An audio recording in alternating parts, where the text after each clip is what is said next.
Personal video lang po para kay Sir Mark Gonzales. Ayan, nandyan po yung pangalan niya sa box. So, ito po yung order nyo. Kakapak lang po. Pasensya na, nakahalo po kasi siya dyan sa box na yan. Hindi namin nahanap kaagad na nandyan po pala. So, yun, nagkaroon po tayo ng delays sa delivery nito. Kaya, ayan, pinapakita ko lang po na okay siya, hindi nawala, hindi namin ibinigay sa iba. Para, yun, assurance, di ba? So, ayan, ito po, pag dalawang orders gaya nito, namimigay po kami ng shoe bag. Ayan. And pag ginawa nyong tatlo, lalagyan pa rin natin ng shoe wipes, syempre.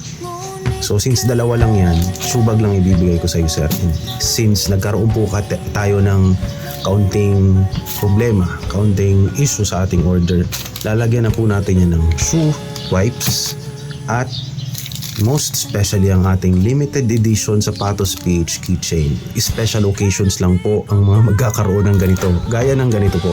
Like kami yung nagka-problema, kami yung aayos, kami yung dapat magbigay ng assurance na nasa inyo pa rin to. At ayun, mas pinangangalagaan po kasi namin yung aming pangalan, yung aming integrity over money, diba? So ayan, kumpletong-kumpleto po yung order mo, sir.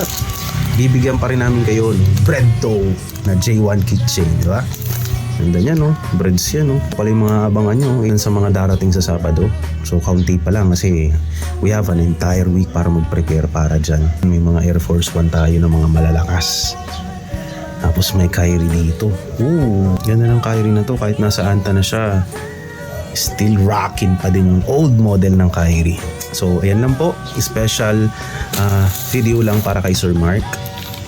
All okay na po tayo, sir. Salamat po.